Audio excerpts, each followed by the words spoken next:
In this week's mechanical tip, we're going to take a look at the fluid levels on your bike. Every time you ride, the fluids in your bike are being depleted ever so slightly, even if you don't have a crash or leak. Some fluids are depleted more than others too, so it's crucial you check your bike's fluids every time you ride. These fluids are primarily your engine coolant, brake fluid and engine oil. Checking these only takes a couple of minutes, but will save you a power of time and money on the off chance you run out of one of them when you least expect it, and that usually means a catastrophic problem. First, let's check the engine coolant. To do that, simply locate and undo the radiator cap and check the level. Obviously, only do this when the bike is cold. You should see the coolant and it should be at a level just below the cap. If it's not, fill it up. Be careful though, as coolant can be corrosive, so be sure to use the bike's recommended coolant at the right ratio. And try not to mix brands of coolant either, as this can cause problems.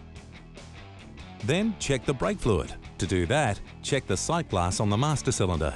If it's low, you need to top up, but it might also be an indication that your pads are wearing. So if it's low, check those also and replace them if necessary. To top up the brake fluid, just remove the top of the master cylinder, but only when it's clean and dry, as you don't want any dirt getting in. Then remove the rubber seal. Top up as required, making sure you use the brake fluid recommended on the master cylinder cap.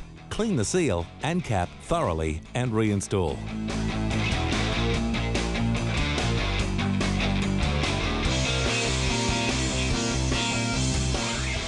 Next, the engine oil. Might seem obvious, but make sure the bike is upright and on level ground before you check.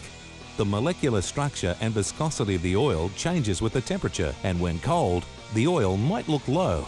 So we've recommended you run the engine for a bit so it's warm to ensure you don't overfill.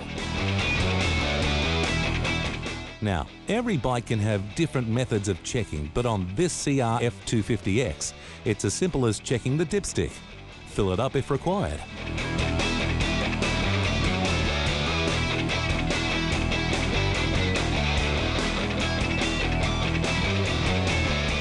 Once you've done that, you're good to go.